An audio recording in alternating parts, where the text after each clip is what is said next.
Saviez-vous que depuis quelques mois, il est possible d'acheter des actions Tesla, Google, Nvidia ou même des ETF, le tout directement sur la blockchain, rapidement, quasiment sans frais et parfois sans KYC.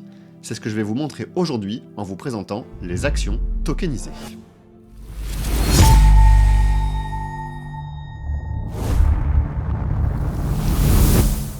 Ce programme vous est présenté par Alira, école de la blockchain et de l'intelligence artificielle. Nous sommes plus de 110 experts à intervenir dans des formations certifiantes destinées pour les plus novices comme pour les plus expérimentés.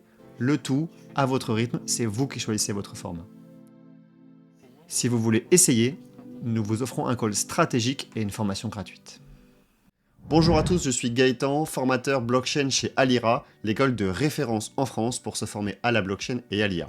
Aujourd'hui, je vais vous présenter comment fonctionnent les actions tokenisées sur la blockchain, mais également comment acheter vos premières actions tokenisées si c'est quelque chose qui vous intéresse. Et pour commencer cette vidéo, on va d'abord aller sur rwa.xyz, le dashboard de référence pour analyser un peu tout ce qui se passe au niveau des actions tokenisées. Allez, on se retrouve sur ce magnifique dashboard pour faire un petit peu l'état des lieux d'abord des actions tokenisées sur les blockchains. Aujourd'hui, au moment où je tourne cette vidéo, on est à environ 1 milliard de dollars d'actions tokenisées en termes de TVL sur la blockchain et plus de 190 000 adresses qui possèdent des actions tokenisées. On a globalement 3 grands concurrents qui se battent sur le marché des actions tokenisées, mais en fait on n'en a que 2. Si vous regardez ici la courbe à droite, on a vraiment Ondo en violet, qui représente une très grande majorité des actions tokenisées, et ensuite Xtox en vert. Securityrise est un peu particulier, on en parlera tout à l'heure, mais on a vraiment 2 grands leaders qui trustent la plupart des actions tokenisées sur le marché. C'est un marché qui est récent, qui est très dynamique, qui s'est vraiment développé à l'été 2025, donc il y a de grandes chances qu'il évolue dans les mois qui viennent et que de nouveaux acteurs se placent. On parlera notamment de Robinhood juste après, mais à ce stade, début 2026, on a 2 leaders du marché, qu'on revoit également ici, Ondo avec 566 millions de dollars d'actions tokenisées, et Xtox avec 219. En termes de nombre d'actions, aujourd'hui Ondo a tokenisé 202 actions et ETF sur la blockchain, et Xtox est à 75 actions. Pareil, ce sont des chiffres qui augmentent rapidement, tous les mois de nouvelles actions tokenisées qui apparaissent. On a vraiment ces 2 plateformes qui dominent le marché, à la fois en termes de TVL, mais à la fois en termes de nombre d'actions représentées. En termes de réseau sur lequel ces actions tokenisées sont disponibles, on a 2 réseaux majeurs et principaux. Ethereum avec 401 millions de TVL d'actions tokenisées, Solana avec 240 millions, et quand même en troisième, on pourrait mentionner la BNB Chain, qui détient 277 actions tokenisées et 170 millions de TVL. Donc on a vraiment 3 blockchains qui aujourd'hui dominent le monde des actions tokenisées. Pareil, c'est très récent, ça devrait changer rapidement dans les mois et les années qui viennent, à la fois en termes de concurrence, mais aussi de TVL total sur chacune de ces blockchains. Au niveau des actions tokenisées qui sont les plus représentées, si on met la première de côté, on se rend compte que c'est souvent les grandes actions technologiques, mais aussi les ETF les plus connus. On va retrouver l'action d'Alphabet, donc celle de Google, Tesla, Circle, l'émetteur de stablecoin, l'argent, qui est très à la mode dans cette fin d'année 2025, début d'année 2026, le S&P 500, le Nasdaq, etc., etc., donc les ETF traditionnels, qui sont les plus représentés. Je les ai classés ici par TVL, par Total Value, pour chacune de ces actions. Ce qui est intéressant maintenant aujourd'hui, c'est de comprendre ce que sont ces actions tokenisées, mais également ce qu'elles ne sont pas, ce à quoi elles vous donnent droit et ce à quoi elles ne vous donnent pas droit. Aujourd'hui, la plupart des solutions, la plupart des émetteurs émettent des actions tokenisées en possédant d'abord eux-mêmes les actions. Des entreprises par exemple comme Ondo et Xtox qu'on a citées possèdent des entités juridiques qui vont détenir des actions sur des comptes titres traditionnels et ils vont émettre en contrepartie une action tokenisée sur la blockchain qui représente cette action qu'elles possèdent elles-mêmes. Donc si vous voulez, l'action qui est sur la blockchain est une tokenisation d'une action détenue autrement sur un compte titre. Ce n'est pas vraiment l'entreprise qui émet directement son action sur la blockchain. On n'a pas encore le cadre légal pour faire cette dernière partie, bien que ce soit en train d'arriver et de changer. Les 2 entreprises que vous voyez sur la gauche ici, Securitize et Superstate, travaillent exactement à cela. Elles veulent directement qu'une entreprise émette son action sur la blockchain, que la blockchain soit le droit de propriété en direct de l'action. Le problème avec cette solution, c'est que vous avez du coup un environnement qui est clos, un environnement en vase clos, dans lequel il faut que les détenteurs de cette action soient authentifiés, soient KYC. C'est important puisque pour la réglementation américaine notamment, pour la SEC, tout échange de security token et donc d'actions doit se faire entre 2 acteurs connus, pour lesquels il faut un KYC, et 2 acteurs réglementés. Donc quand on a des actions vraiment tokenisées qui représentent la vraie action de l'entreprise, comme à gauche, en bas à gauche, Securitize et Superstate, on est dans ce qu'on appelle un environnement protégé, un walled garden, puisqu'on ne peut échanger ces actions qu'entre des personnes qui ont été waitlistées, qui ont été KYC, par exemple, par le passé. Et on a également une liquidité qui est ségrégée, c'est-à-dire qu'on crée une liquidité sur la blockchain spécifiquement pour ces actifs-là. Si je tokenise une action avec Securitize, je vais créer de la liquidité sur la blockchain entre cette action, par exemple, et un stablecoin comme de l'USDC. Donc j'ai une liquidité qui est ségrégée, qui est uniquement sur la blockchain, et je suis dans un environnement clos, un environnement walled garden. Dans ce cas précis, donc en bas à gauche, les détenteurs de l'action détiennent vraiment tous les droits de propriété. Ils sont à la fois exposés au prix de l'actif, aux dividendes de l'actif, mais ils ont également les droits de vote associés à cet actif, et ce sera le seul cas dans ce cadran ici, où l'on possède tous les droits associés à notre action, puisque dans les 3 autres cadrans, vous avez uniquement le droit de vous exposer au prix, le droit de recevoir les dividendes la plupart du temps, mais par contre vous n'avez pas le droit de vote, puisque vous n'êtes pas officiellement auprès de l'entreprise, le propriétaire de cette action, c'est l'émetteur, donc Xtox par exemple ou Ondo, qui possède l'action pour vous, qui a le droit de vote. Plaçons-nous d'abord dans le cadran en haut à gauche avec Robinhood et Dinari. Ces deux entreprises vous permettent d'avoir des actions tokenisées, mais dans un environnement à vase clos. Vous avez des actions tokenisées uniquement accessibles pour ceux qui font un KYC auprès de Robinhood ou qui font un KYC auprès de Dinari. Ces actions sont backées par une vraie action derrière achetée par Robinhood ou par Dinari, mais ces actions ne sont pas transférables, elles doivent être limitées à votre adresse. Si vous voulez, vous ne pouvez pas transférer ces actions à une autre adresse, vous êtes bloqué. Et par contre, vous bénéficiez de la liquidité sous-jacente du marché. Par exemple, avec un achat d'actions tokenisées sur Robinhood ou sur Dinari, la liquidité, et en fait la vraie liquidité sur le Nasdaq ou sur Euronext par exemple, de l'action Air Liquide, de l'action Tesla, de l'action Google, peu importe, enfin Alphabet, vous avez vraiment cet avantage de la liquidité, mais par contre vous êtes bloqué dans un écosystème clos, donc par exemple pas de composabilité DeFi permise puisque les tokens ne sont pas transférables. À droite, vous allez avoir une autre solution un peu plus intéressante qui est Ondo. Ondo fait un peu la même chose, ils vont créer une action tokenisée qui représente une action que Ondo possède derrière, que le Ondo Backed Market possède. Cette liquidité va être disponible, donc la liquidité du marché traditionnel va être disponible, vous pouvez acheter et vendre des actions tokenisées grâce à la liquidité permise par le Nasdaq et par le Euronext derrière, mais par contre, vous pouvez, si vous voulez, sortir de cette action tokenisée dans le reste de la DeFi, donc vous pouvez transférer librement les actions tokenisées sur n'importe quelle autre adresse, mais aussi sur des protocoles de DeFi, donc on va avoir de la composabilité DeFi qui est permise grâce à ce protocole-là. Pour avoir le droit à la base d'acheter ou de vendre une action Ondo sur le marché principal, donc en bénéficiant de la liquidité du Nasdaq ou de Euronext, il va falloir ce KYC.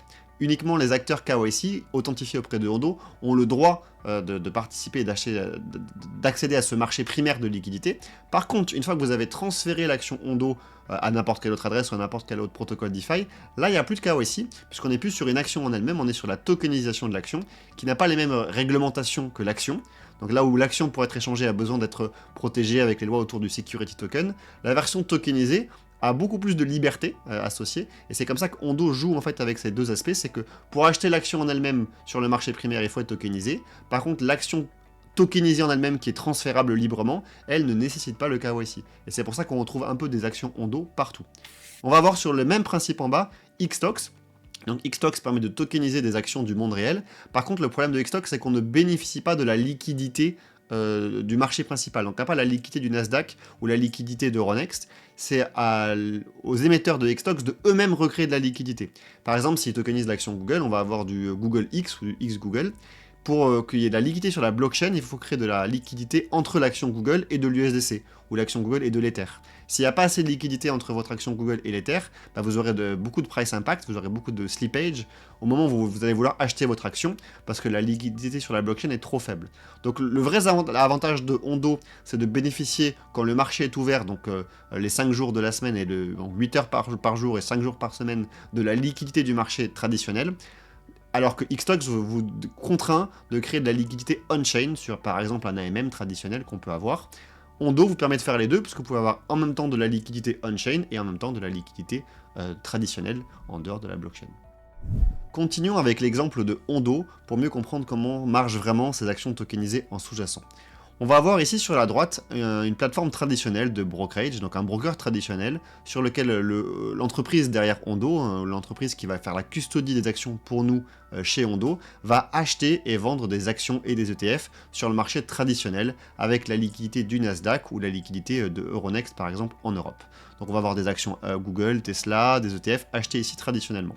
Au milieu, au centre, on va avoir le Ondo Global Market, dans lequel sur la blockchain directement, tous les acteurs qui se sont enregistrés auprès de cette application, qui se seront KYC par exemple auprès de Ondo, vont avoir le droit d'amener leur crypto et d'acheter une action tokenisée face à leur crypto. Donc s'ils arrivent par exemple avec 1000 USDC et qu'ils veulent acheter une action Google, ils vont venir déposer 1000 USDC, et ce que va faire Ondo, c'est qu'ils vont minter des actions Google en regardant la liquidité actuelle de Google sur le marché traditionnel. Donc ils vont échanger, si vous voulez, ces 1000 USDC contre des dollars traditionnels pour acheter des vraies actions Google derrière et fournir des actions tokenisées Google qui représentent les actions Google qu'ils auront achetées sur le marché traditionnel.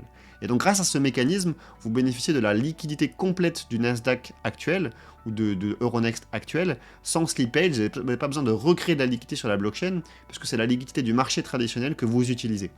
Par contre, ce marché primaire, il est réservé aux personnes qui ont fait un KYC, donc et aux acteurs autorisés par la SEC américaine notamment, puisque vous achetez une action, un security token, donc vous êtes réglementé sur cet aspect-là. L'avantage, par contre, c'est que vous avez un marché secondaire qui existe sur la gauche, où vous pouvez utiliser notamment des agrégateurs de finances décentralisées, des agrégateurs de DEX, pour pouvoir faire des requêtes d'achat. Les personnes qui ont accès au marché primaire vont pouvoir faire et répondre à vos requêtes d'achat, bien que vous-même, vous ne correspondez pas aux critères du marché primaire. Donc un acteur traditionnel va vouloir dire « moi je veux acheter des actions Google », il va faire un intent, donc un ordre d'intention de vouloir acheter des actions Google contre des USDC. Il ne peut pas directement utiliser le marché, le Ondo Global Market, mais par contre, quelqu'un qui est autorisé ici sur ce marché principal, sur ce marché primaire, va pouvoir remplir l'ordre à sa place. Et donc on va avoir grâce à ça un marché secondaire qui se crée, qui nous permet à tous, en fait, qu'on soit KYC ou non, d'accéder à ces actions tokenisées. Je vais vous montrer comment marche ce marché primaire justement. Donc le marché primaire et l'application du marché primaire de Ondo, elle ressemble à ça. Donc c'est une application de finance décentralisée assez traditionnelle dans laquelle on vient connecter son wallet ici en haut à droite, mais on doit également se loguer puisqu'on doit prouver auprès de Ondo qui on est avec le fameux KYC dont je vous ai parlé. À ce stade, c'est réservé aux institutions, mais dans le futur, ils comptent l'ouvrir à n'importe qui, aux particuliers également. Et donc on arrive avec nos cryptoactifs, par exemple avec, je sais pas moi, 1000 USDC, et on va acheter directement 5,26 Nvidia, en prenant la liquidité actuelle sur le marché, sachant qu'au moment où je tourne cette vidéo, le marché est fermé, puisqu'on est le week-end, mais quand le marché est ouvert, vous avez ici vraiment très peu de slippage, vous avez le vrai prix, qui vient en fait des brokers traditionnels de la finance traditionnelle. Une fois que vous avez acheté ce token, vous avez en fait un Nvidia On, qui est ce qu'on appelle la version tokenisée chez Ondo de l'action Nvidia. Elle vous donne droit à vous exposer au prix du Nvidia, elle vous donne droit aux dividendes, mais par contre elle ne vous donne pas de droit de vote, puisque c'est le broker qui possède l'action en elle-même, c'est le broker qui a donc le droit de vote associé. Vous, en tant que particulier, si vous n'êtes pas donc accrédité, vous ne pourrez pas accéder à ce marché, mais par contre, vous pouvez le demander au travers de la finance décentralisée, notamment avec CoSwap. Donc CoSwap, c'est un agrégateur de DEX très connu. Donc vous émettez un souhait, vous voulez acheter une action tokenisée contre un certain montant, et c'est quelqu'un d'autre qui va remplir l'ordre pour vous, un market maker ou un solver pour le terme exact, qui va remplir cet ordre pour vous. Et donc ce market maker ou ce solver, lui, il a très probablement accès à ce marché principal, donc il va pouvoir remplir pour vous l'ordre que vous avez demandé. Donc par exemple, si je veux acheter ici, hop, une action Google, hop, on voit qu'il y a deux actions disponibles. Il y a l'action Google On, tokenisée par Ondo, ok, donc c'est écrit là, Ondo Tokenized Stocks, et il y a également l'action de Xstocks, qui était l'autre solution que je vous ai présentée tout à l'heure. C'est les deux leaders sur le marché. Donc vous dites par exemple que vous voulez acheter l'action Google, et pour 1000 USDC, je vais avoir le droit d'avoir 3,15 actions Google.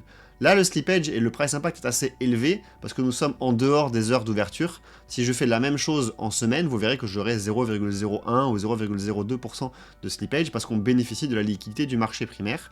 Le désavantage de Ondo, c'est quand les marchés sont fermés, on n'a plus de liquidité. La liquidité s'est un peu évaporée, elle a disparu, puisqu'on n'a pas vraiment de liquidité on-chain. On dépend toujours de la liquidité du marché primaire. Ce qui est différent avec Xstocks, rappelez-vous, Xstocks crée des pools de liquidité sur la blockchain directement entre les actions de Xstocks et de l'USDC ou de l'Ether par exemple. Donc on va voir si la liquidité est meilleure pour une action chez Xstocks. Je vais prendre Google X, donc l'équivalent mais chez Xstocks, et non, j'ai pas forcément une liquidité qui est meilleure sur Ethereum, et la raison pour laquelle elle n'est pas meilleure sur Ethereum, c'est parce que Xstocks est surtout déployé et développé sur la blockchain Solana. Donc je vais aller vous montrer Jupiter, qui est un peu l'équivalent de CoSwap, mais sur Solana, et on va essayer d'aller échanger 1000 USDC contre des actions Google sur Jupiter, sur Solana. Donc pour ça, je vais toujours pareil, taper Google. Je devrais retomber encore une fois sur les deux leaders, donc on va avoir, là c'est le Xstocks et là c'est le Ondo Stocks, c'est les deux, donc on va d'abord voir le Xstocks. Là, j'obtiens pour 1000 $, 3,1666 actions, ce qui est bien meilleur, je pense, que ce qu'on avait là. Voilà, on est passé de 3,15 à 3,16.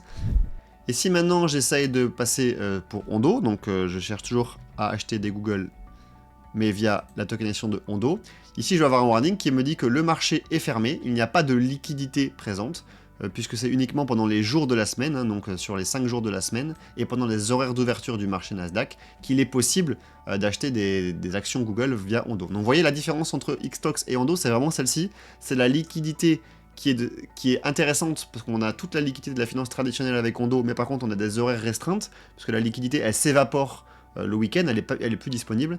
Là où avec Xtox, on a de la liquidité qui est là en permanence, parce que c'est des AMM traditionnels, mais par contre on a une liquidité qui peut être très très faible, parce qu'il faut reconstruire l'intégralité de la liquidité directement sur la blockchain. On ne peut pas bénéficier de la liquidité du marché primaire, du marché traditionnel. C'est un peu les deux compromis qu'ont pris chacune de ces deux entreprises, et c'est pour ça qu'on a Ondo et Xtox, qui sont vraiment les deux leaders du marché, avec chacun un parti pris différent sur la manière de gérer la liquidité de ces actions tokenisées. Alors pourquoi c'est intéressant d'avoir ces fameuses actions tokenisées directement sur la blockchain, et notamment de les avoir librement échangeables? C'est pour toute la composabilité DeFi qu'elles peuvent nous offrir.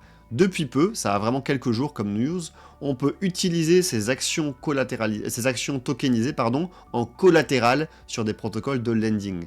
Donc je vais vous en donner deux qui viennent vraiment d'apparaître. On a Morpho par exemple qui a créé un tout premier marché pour deux ETF tokenisés de la part de Ondo, à savoir le S&P 500 d'un côté et le Nasdaq de l'autre. Donc vous pouvez arriver avec en collatéral vos ETF tokenisés de la part de chez Ondo, et vous pouvez emprunter des USDC avec un taux qui va dépendre de l'utilisation, mais actuellement, au moment où je tourne cette vidéo, qui est à 3%. Donc vous pouvez emprunter de l'USDC à 2,85% face au S&P 500 et à 4% face au Nasdaq. Et ça, c'est sans permission, sans censure, accessible à tous en quelques clics et sans frais. Vous avez vraiment un crédit Lombard sur votre ETF S&P 500 ou votre ETF Nasdaq en quelques clics grâce à la composabilité permise par la blockchain. On va avoir l'équivalent depuis peu chez Euler, qui est un autre concurrent au niveau des plateformes de lending, où vous allez pouvoir déposer un peu les deux mêmes actifs, hein, le Nasdaq, le S&P 500 et l'action Tesla, qui pour l'instant a été autorisée, avec voilà, pareil, des taux d'emprunt qui flirtent à 3% et des LTV qui sont très élevés. Hein. Par exemple, sur Euler, vous pouvez emprunter jusqu'à 83% du montant de l'action ou du S&P 500, de l'action tokenisée ou de l'ETF tokenisé que vous avez déposé sur la blockchain. Donc là, on commence à comprendre les prémices de l'intérêt des actions tokenisées. C'est qu'une fois qu'on a tokenisé des actions sur la blockchain et qu'elles sont échangeables de manière libre, vous pourrez les utiliser partout dans tous les protocoles de finance décentralisée et rendre accessible par exemple le crédit Lombard à tous, à moindre frais, sans permission, dès le premier dollar. C'est tout pour cette vidéo introductive sur les actions tokenisées sur la blockchain. C'est un marché qui est vraiment en grand chamboulement. Il y a de grandes chances que dans 6 mois, il ait encore radicalement changé, avec des acteurs comme Robinhood ou comme Coinbase qui veulent vraiment s'introduire sur le marché et développer leurs solutions. On verra bien ce que ça donne dans les mois à venir. En attendant, si vous voulez en savoir plus sur le fonctionnement des blockchains, des applications de DeFi ou du futur des actions tokenisées, n'hésitez pas à nous rejoindre chez Alira dans nos différentes formations blockchain, par exemple nos formations consulting blockchain ou nos formations de finance décentralisée. Bonne journée à tous!